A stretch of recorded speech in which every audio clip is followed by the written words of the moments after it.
un día para exaltarle. Oh, gracias, Señor Jesús. Oh, gracias. Dios te guarde y bendiga, que extienda su amor y te muestre favor. Dios te mire con agrado y te paz.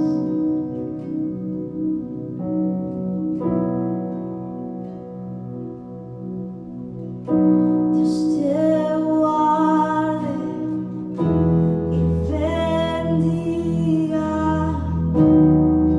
que extienda su amor y te muestre favor. Dios te mire con agrado y te paz.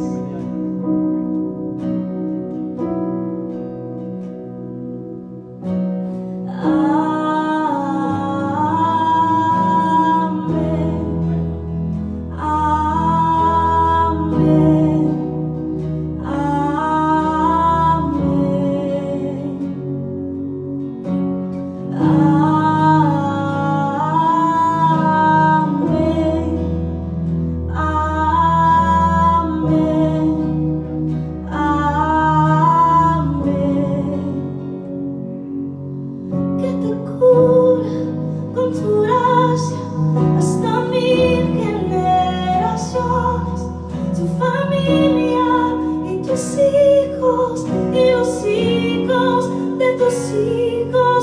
Su presencia te acompañe donde quiera que tú vayas, que te llene, te rodee, va contigo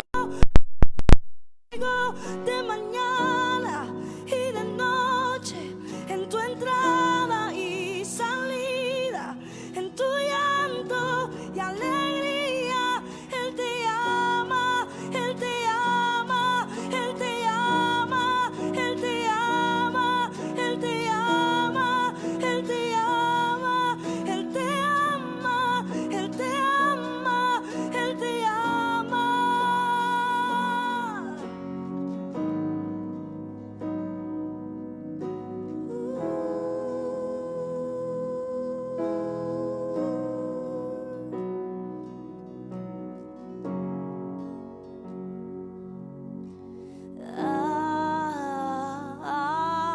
Amén, amén, amén, amén,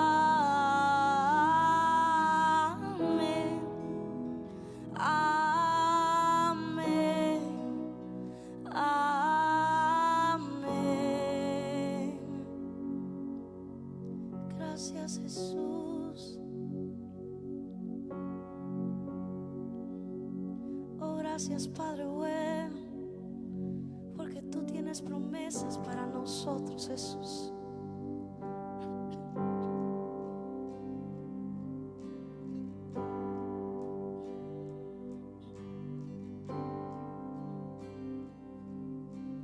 Canto una alabanza sin igual, pues el desierto me ha enseñado tu fidelidad.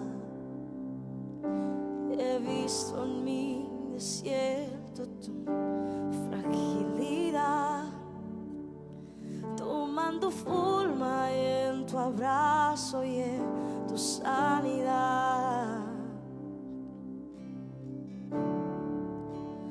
Me llevas lejos, más allá de lo que nunca imaginé.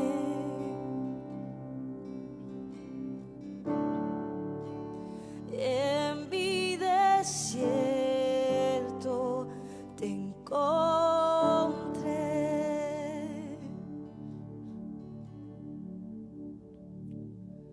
Si tu diestra me ha traído hasta aquí, no puedo callar, no puedo callar.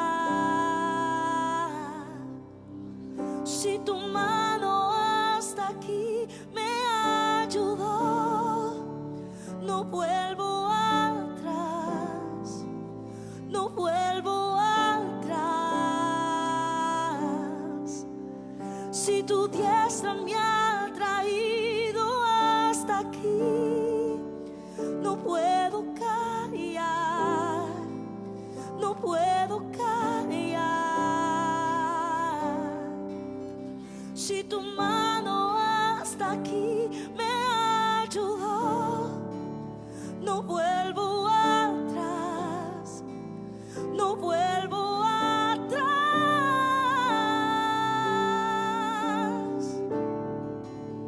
Camino a la luz de tu amor, tuyo soy, tu sangre me limpió y me compró.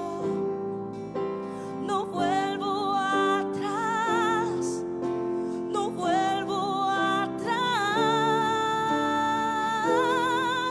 Si tu diestra hasta aquí me ayudó, no vuelvo atrás, no vuelvo atrás.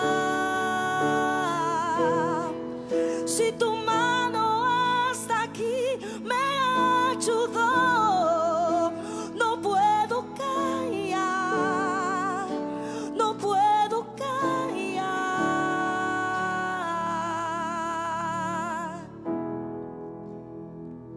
He decidido seguir a Cristo. He decidido seguir a Cristo. He decidido seguir a Cristo. No vuelvo atrás, no vuelvo atrás.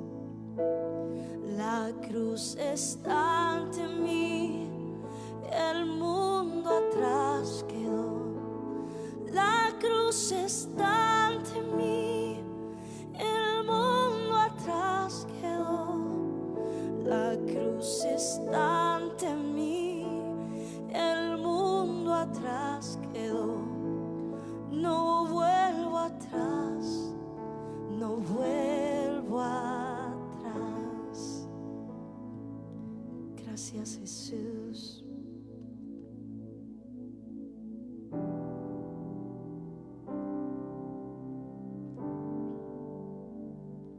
Oh, gracias, porque aunque pase el tiempo, tú sigues siendo fiel. Tú eres fiel, Señor.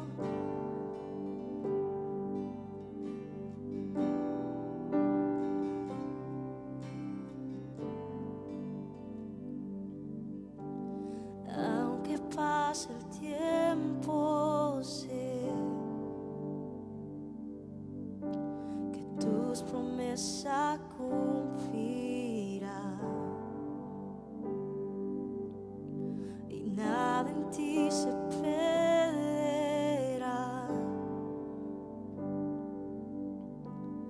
Esa es mi seguridad.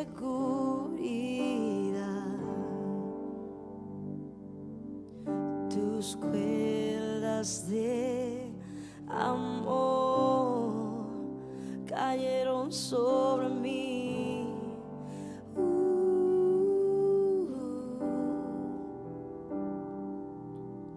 Tus cuerdas de amor cayeron sobre mí. Es su amor que me sostiene, el que me levanta, el que me da paz, me da seguridad. Es su amor me sostiene, el que me levanta, el que me da paz, me da seguridad de lo que vendrá. Tú tienes el control, nunca pierdes el control.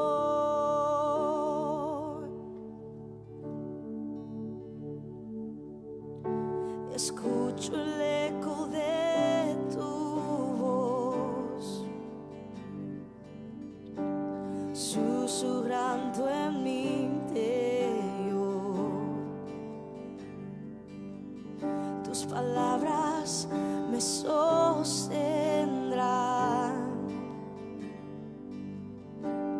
y me dan seguridad.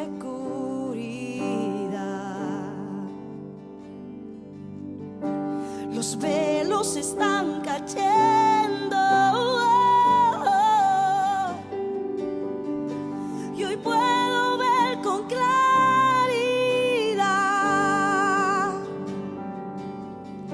Los velos están cayendo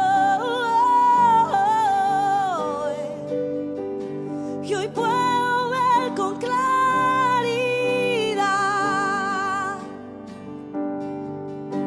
Mi fe se está encendiendo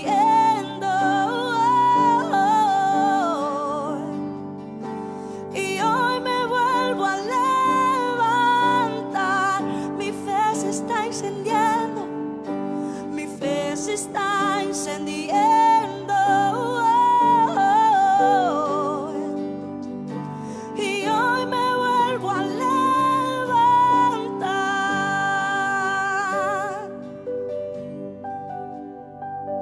Es tu amor que me sostiene, el que me levanta, el que me da paz, me da seguridad. Es tu amor que me sostiene, el que me levanta, el que me da paz, me da seguridad de lo que vendrá. Tú tienes el control, nunca pierdes el control de lo que vendrá. Tú tienes el control, nunca pierdes el control. Nunca pierdes el control.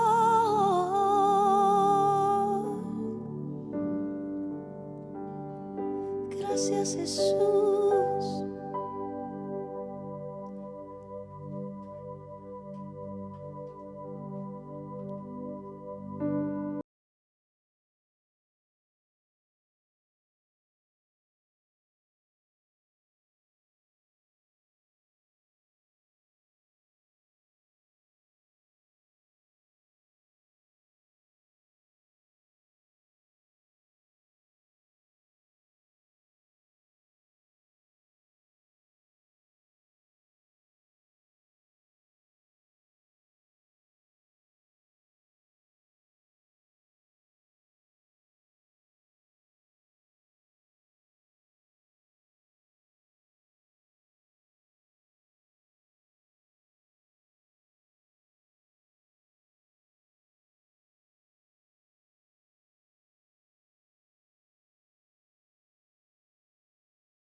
Dios les bendiga, Dios les guarde. Su hermano Ramón Veras en una nueva cápsula. El día de hoy voy a estar compartiendo a grosso modo acerca de ciertos errores que se ven en algunas iglesias acerca de la persona del Espíritu Santo, ya que hay algunas personas que se preocupan mucho y quieren tratar de corregir a ciertas personas que tienen una forma particular de adoración al Señor. También vamos a ver cuáles cosas de manera teológica la Biblia sí nos dice, pero que de manera literal o textual, usted no la va a encontrar. Pero mayormente queremos ver cuál es el ministerio que Jesucristo quería que los apóstoles entendieran acerca del Espíritu Santo. No estoy hablando de manifestaciones, no estoy hablando de ningún tipo de manifestación externa, aunque pudiera incluirlas. Bien, la palabra de Dios se lee en el nombre del Señor Jesucristo, en el libro de Juan, capítulo 14, en el versículo 15 dice: si me aman, guarden mis mandamientos. Verso 16 dice: y yo intercederé ante mi Padre y les dará otro ayudador. Por favor, subrayar esa palabra, otro ayudador, ya que vamos a ver en griego cómo se debe de vertir esto o cómo se explica en español, para que esté siempre con ustedes. Versículo 17: el Espíritu de la verdad, a quien el mundo no puede recibir porque no lo ha visto ni lo ha conocido, pero ustedes lo conocen porque habita con ustedes y está con ustedes. Verso 18: no los dejaré huérfanos, sino que dentro de poco vendré a ustedes. Aquí hay un versículo que dice lo siguiente. Verso 25: estas cosas le he declarado estando con ustedes. Verso 26: pero el ayudador, el Espíritu Santo, a quien mi Padre enviará en mi nombre o en mi lugar, Él les enseñará todas las cosas y les recordará todo lo que les he dicho. Vimos claramente acá que Jesucristo se dedicó, cuando comenzó hablando de que Él era el camino, la verdad y la vida, en Juan 14, Juan 15 y 16, Él estaba hablando de el otro ayudador que tomaría su lugar una vez Él se vaya, y incluso dijo en el verso 7 del capítulo 16, dice: pero yo les digo la verdad, es conveniente para ustedes que yo me vaya, porque si no me voy, el ayudador no vendrá a ustedes, pero si me voy, lo enviaré a ustedes. Y verso 8 ya comienza a hablar de la obra del Espíritu Santo en la tierra. Cuando Él venga, convencerá al mundo de pecado, de justicia y de juicio. Verso 9: de pecado por cuanto no creen en mí. Verso 10: de justicia porque voy a mi Padre y no me verán más, no me veréis más, no me verán más. Verso 11: y de juicio por cuanto el gobernante de este mundo, o sea, Hashatán, ha sido juzgado. Verso 12: aún tengo muchas cosas que decirles, pero ahora no las pueden entender. Verso 13: pero cuando venga el Espíritu de la verdad, Él los guiará a toda la verdad, pero no hablará por sí mismo, sino que hablará todo lo que escuche y les dará y se los dará a conocer los eventos futuros. Él me glorificará, porque tomará de lo mío y se lo dará a ustedes. Todo lo que mi Padre tiene es mío, por eso le dije a cada uno de ustedes: Él tomará de lo mío y se los dará a conocer a ustedes. Amén. Bien, la versión que estoy utilizando es la Biblia basada en los textos arameos, la Biblia Peshitta, que está basada en los textos mayormente de los samaritanos y otros textos, vamos a decirlo así, más fidedignos de lo que es la palabra que hemos recibido, la Biblia, que en sus escritos originales, en sus palabras originales, en sus manuscritos originales, llamados autógrafos, es sin error. Actualmente solamente tenemos copias de los autógrafos, a los cuales se han dividido en dos partes: el textus receptus o el texto recibido. Este es el texto recibido, movido y popularizado en Alemania, donde se originaron las primeras traducciones del Nuevo Testamento. Y está el aparato crítico textual, basado en el Códice Alejandrino, Sinaítico. Hay otro más que se me escapa. Son 3 códices: Vaticano, Sinaítico y Alejandrino. Entonces este texto está más apegado al texto no recibido, o sea, al aparato crítico textual, que son manuscritos más viejos que el Textus Receptus, y que se puede analizar el Textus Receptus, o vamos a decirlo así, tacharlo y echarlo a un lado, ya que posiblemente en los manuscritos originales autógrafos no estaba. Pero eso son otras historias, ya que también existe lo que se llaman las pericopas, que son palabras o tradiciones orales de Jesucristo que fueron pasados a los apóstoles y que posteriormente posiblemente algún copista quiso incorporar, como es la historia de la mujer sorprendida en adulterio con la piedra, donde Jesús les dice a ellos que si están libres de pecado que tiren la piedra primero. Ese tipo de pasajes, si vamos a los escritos posteriores o el aparato crítico textual, usted no lo va a encontrar. Pero posiblemente son tradiciones orales.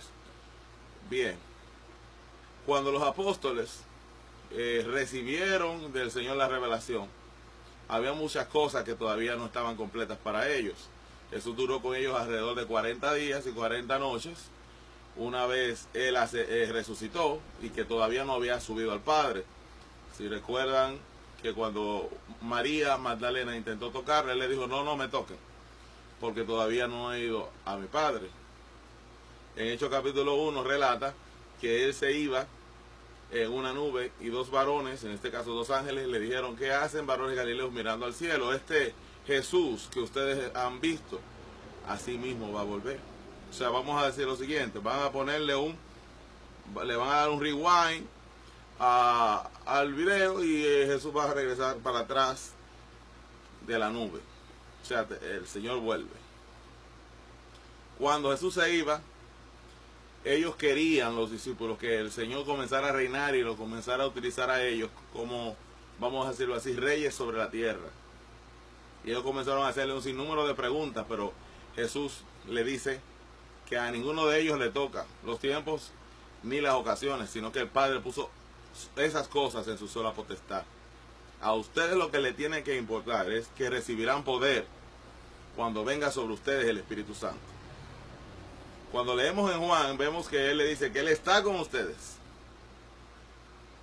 Él está entre ustedes, Él habita con ustedes. Y luego vemos que aquí en este caso vino a vivir dentro de ustedes. El Espíritu vino a manifestarse.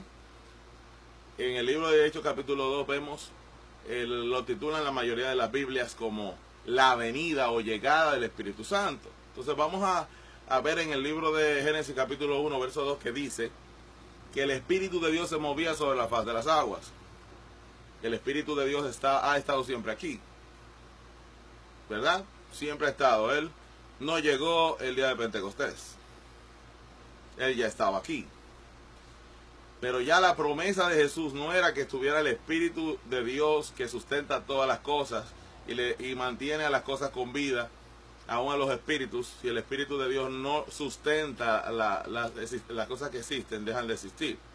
Eso lo vemos en el libro de Hebreos capítulo 1, que Cristo también sustenta todas las cosas por la palabra de su poder, porque Él es el único inmortal.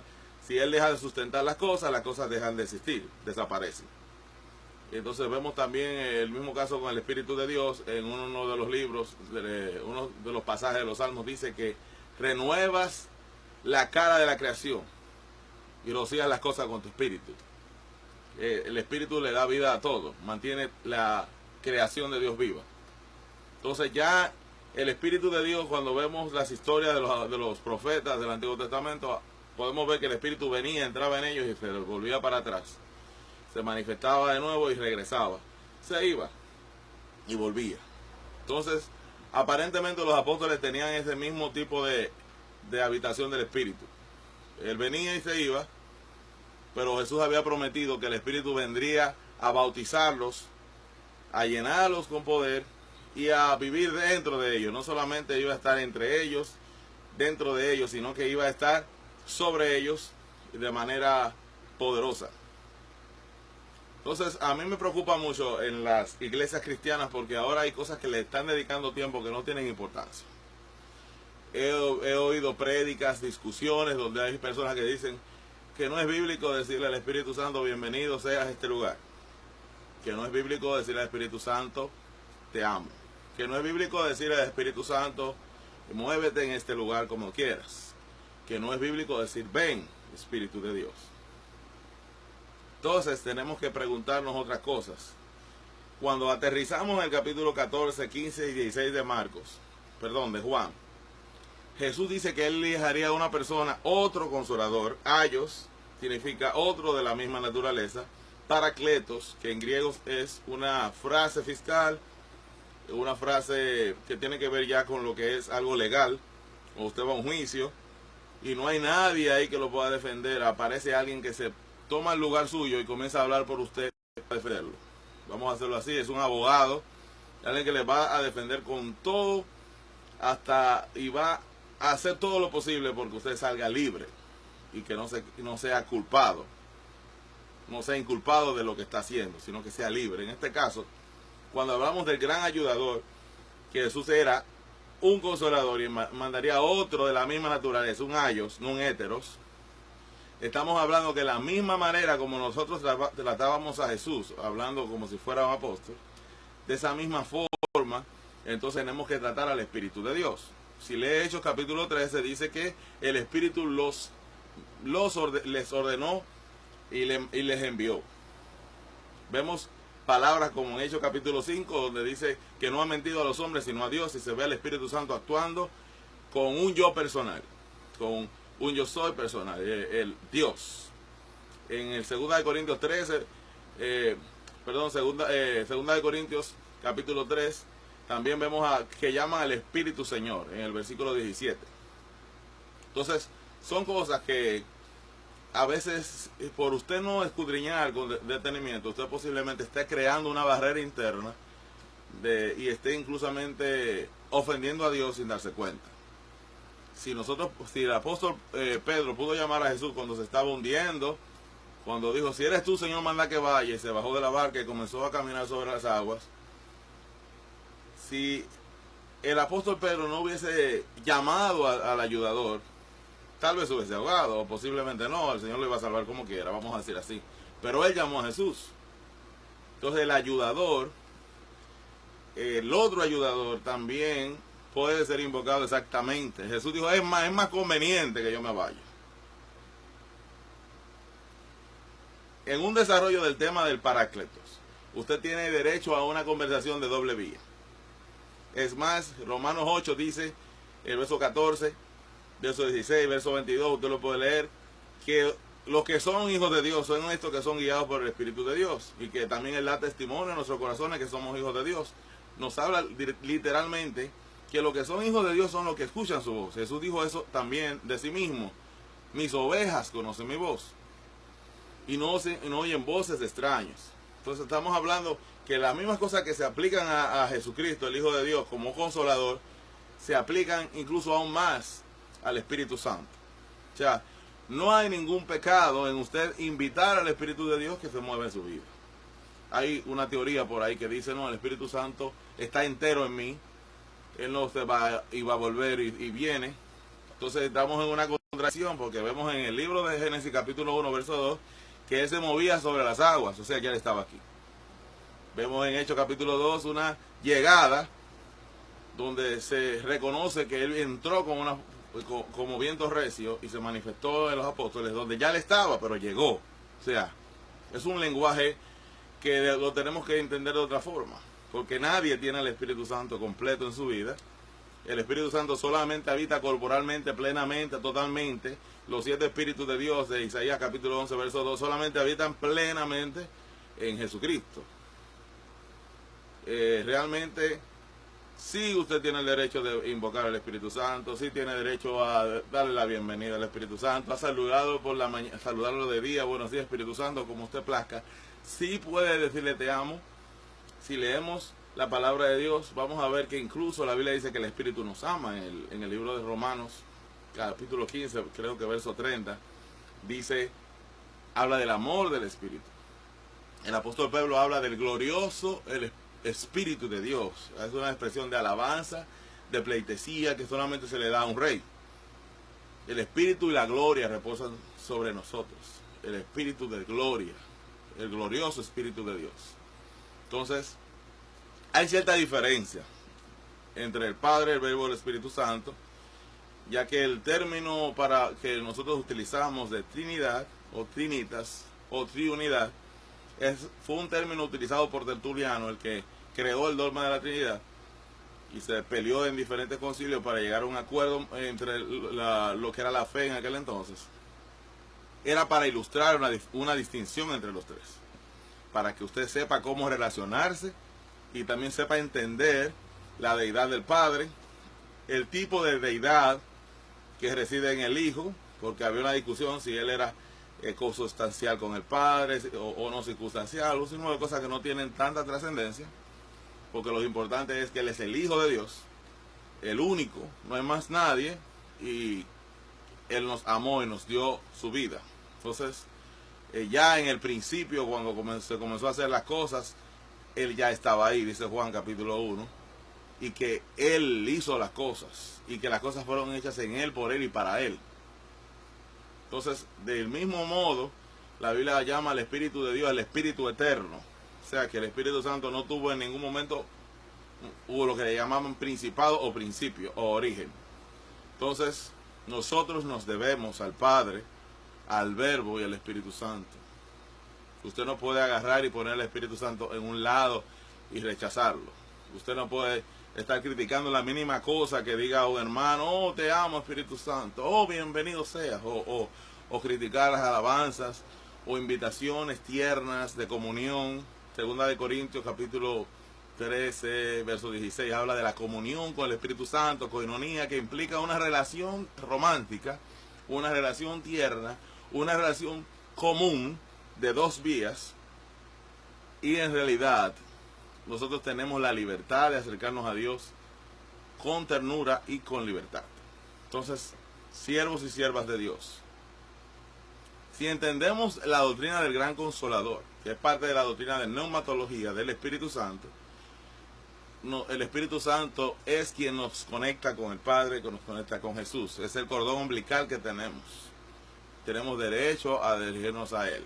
Claro, no hay nada bíblico de orar, o sea, pedir cosas, pero sí de tener comunión con, de ser aconsejado por, de ser guiado por, de contarle tus problemas al gran ayudador. Yo recomiendo un libro muy bueno que se llama El Gran Ayudador, de Catherine Marshall. Ahí describe la forma que el Espíritu Santo ha trabajado con diferentes tipos de personas de diferentes cortes protestantes y, vamos a decirlo así, cristianos mejor, de diferentes cortes cristianos.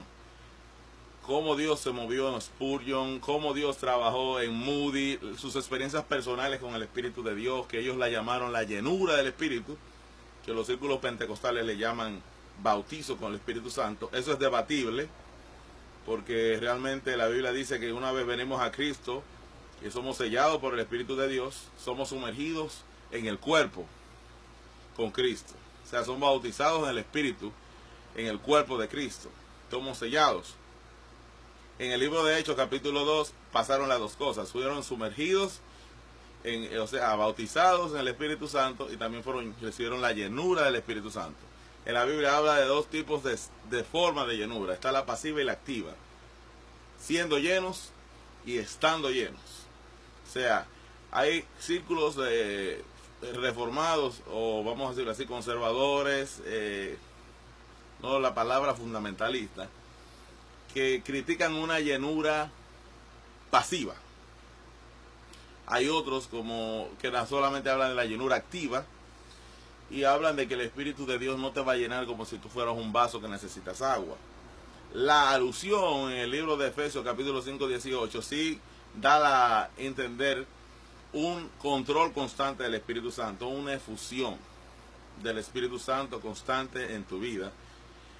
Y en otros pasajes, como el libro de Hechos capítulo 2, habla de que fueron llenos. Entonces son dos formas de llenura, la pasiva y el estar llenos, la activa. O sea, no es malo pedir a Dios que te llene, porque el mismo Jesús dice que el Padre no le va a negar el Espíritu Santo a quienes se lo pidan. O sea, hay una contradicción con ciertos pasajes que se utilizan para tratar de justificar que nosotros no necesitamos más del Espíritu. Sin embargo, esas personas que están popularizando ese tipo de cosas, como me dijo un pastor que fue bautista por casi toda su vida hasta que el Espíritu Santo vino a su vida y su esposa solamente vivía orando y clamando, haciendo silicio, ella comenzó a renovarse, tuvieron problemas, eso fue allá en Santo Domingo, en la iglesia bíblica de Jesucristo, un concilio bautista, terminaron expulsándolos, porque ellos no pidieron que viniera sobre ellos el Espíritu Santo, ni que se comenzara a manifestar de la forma que se estaba manifestando, pero la gente que no puede recibir la revelación de Dios, terminaron expulsando al pastor y a su esposa del concilio. El pastor no estaba de acuerdo con lo que le estaba sucediendo, ni siquiera lo entendía, y pudo afectar a muchas personas, entre ellos a mí, con lo que enseñaba, porque estudié alrededor de 2 años teología con él, a pesar de no ser del corte que yo era, de la iglesia metodista libre, y él de un corte reformado. Yo aprendí lo mejor de él. Para mí fue la mejor persona que he conocido en mi vida. Yo a veces digo, es el pastor de pastores, Danilo Canales Madrid. Esa persona fue uno de los personajes más ungidos y más amantes de Dios que he conocido. Entonces, de tú no creer absolutamente nada en este tipo de cosas, manifestaciones, no estoy hablando de que la gente se caiga, eso son cosas debatibles, no que la gente salga danzando. Estoy hablando de la actividad del Espíritu Santo en general, sus dones, sus frutos, sus manifestaciones, que puede de una forma personal ser diferente de otra. Pero cuando estás en la congregación, debe de ser de edificación para todos los que están allí. O sea, una cosa es las cosas privadas, como Jesús dijo, cierra la habitación tuya, arrodíllate ante tu Padre Celestial y Él te va a recompensar en público. Y otras cosas son las cosas que ocurren en el público, en la iglesia, que son para edificar a los demás. Entonces, ese tipo de cosas pueden ser filtrados, puede ser, vamos a decirlo así, podemos ejercer el dominio propio. Eso es lo que dice el apóstol Pablo. Entonces tenemos de un lado a los hermanos que están bien fundamentados en la palabra de Dios, y de un lado a muchos cristianos que terminan generando herejías, falsedades, predicaciones erróneas, desviadas, porque solamente se basan en lo que experimentan o en lo que sienten o en la experiencia cristiana. Entonces necesitamos el fundamento de la palabra de Dios, pero no podemos ignorar las cosas del Espíritu. Como el apóstol Pablo dijo, una vez lo dijo, que procuren profetizar, pero que no impidan el hablar en lenguas. Entonces, en las corrientes bíblicas que nos estamos moviendo, hay un desbalance por completo. Hay gente que solamente habla en lenguas, entras a la iglesia, llevas a tu amigo, a tu amiga, dicen, es una loquera lo que vi ahí. O vas a otra que dice, oh, eso parece una caja de muertos que está ocurriendo allí. Entonces, hay un desbalance. Entonces, dijo una vez cierto pensador cristiano que en lo fundamental tengamos unidad y en lo secundario tengamos libertad, pero que en todos reine la caridad. Pero muchas veces lo que es la tradición o lo que nosotros consideramos como verdad absoluta e irrevocable, no nos permite ver más allá y nos cegamos, así como pasó con los fariseos. Y lamentablemente son cosas que tenemos que vivir orando, pidiéndole a Dios, como Jesús oró en Juan 17, que todos sean uno, como el Padre y yo somos uno. Entonces, lo más importante de la vida cristiana es que nosotros dependamos del Espíritu de Dios. Que no lo veamos como una influencia que nos agarre y nos sacude, o algo que viene y se va, sino un alguien que está allí contigo para ayudarte. Alguien que puede comunicarse contigo, que puede aconsejarte, que puede evitar incluso tu muerte. En mi temprana experiencia cristiana recuerdo una vez que estaba caminando de noche, después de salir de un grupo de oración, en una de las calles peligrosas de mi barrio, en vivienda. Y cuando iba con uno de mis amigos por esa calle, sentí mi corazón, cambia de lugar, vete por la otra calle. Y yo terminé yéndome por la otra calle. Al otro día nos enteramos, tanto mi amigo como yo, que ahí mataron a un muchacho. Y fue precisamente en ese intervalo de tiempo. Si yo paso por ahí en el momento que estaban matando al muchacho, posiblemente a mí también me iban a disparar. Entonces, son cosas que solamente lo hace el Espíritu de Dios. No son cosas que hace las emociones carismáticas o ilusiones humanas o el rajatablismo de que no, que el Espíritu Santo era para los apóstoles. No. Mi invitación a ti es una relación personal con el Espíritu de Dios. Que tú hagas silicio si es posible, que tú ayunes, que ores, pero lo más importante es que comiences a hablar con Él de corazón a corazón, a explicarle tus problemas, a pedirle guianza, a pedir que Él gobierne tu vida y que te ayude a cumplir con el ministerio que el Señor te ha asignado.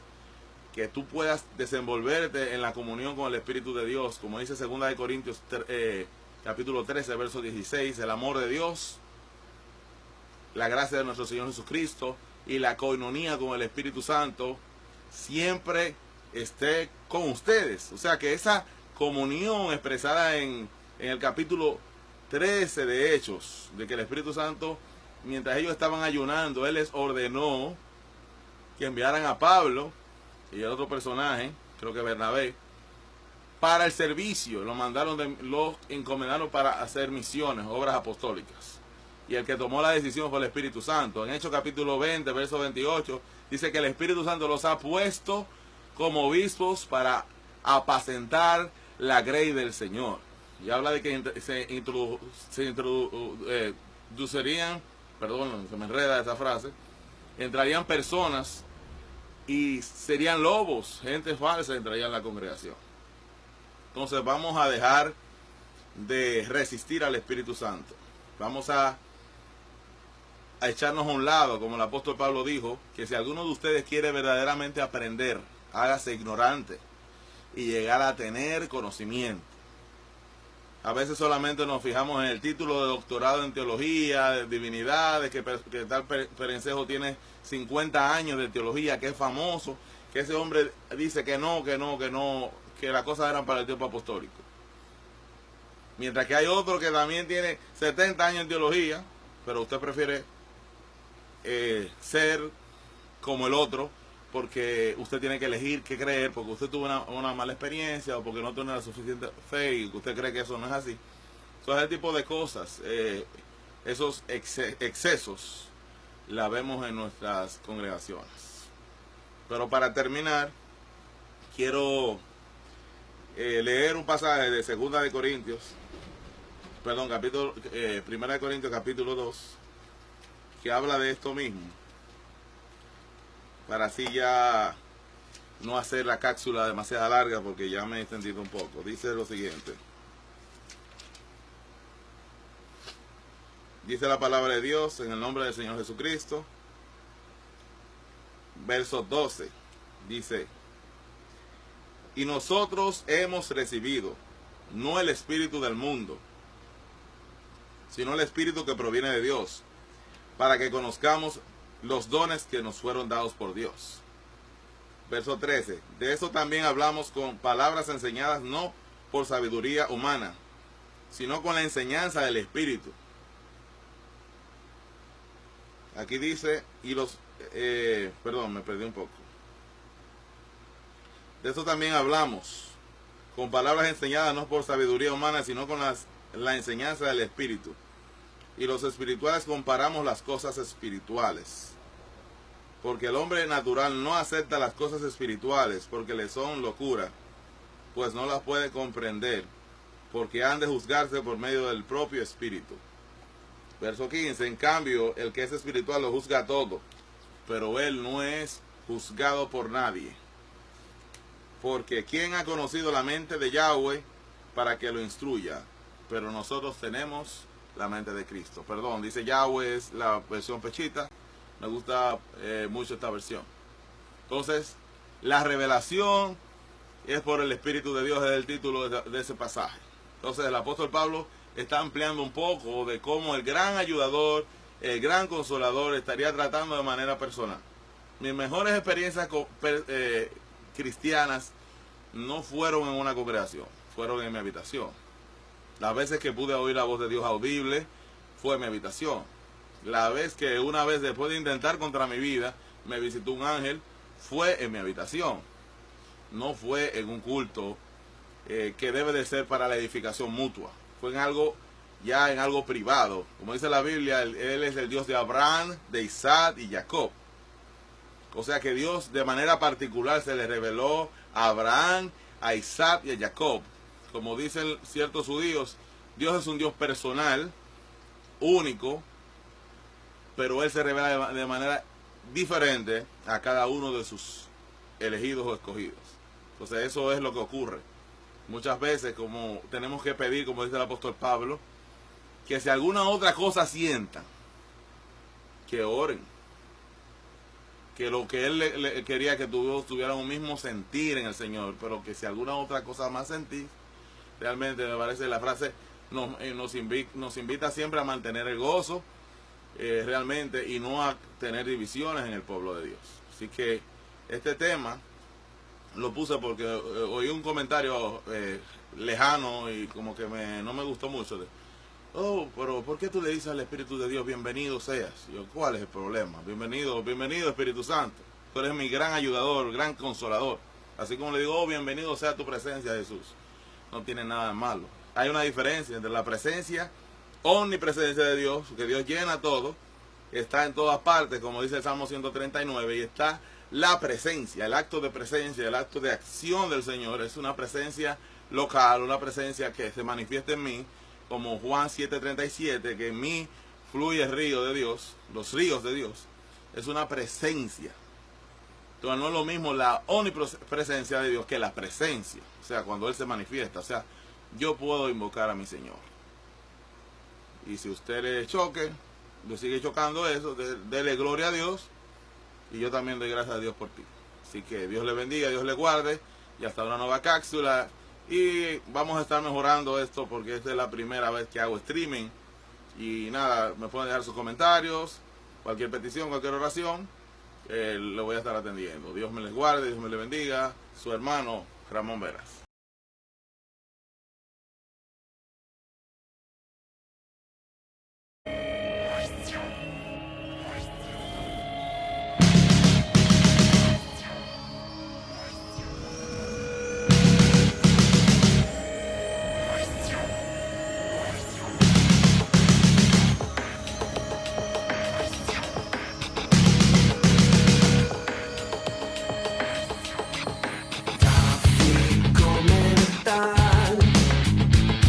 Muy poca claridad. Lo intento una vez más.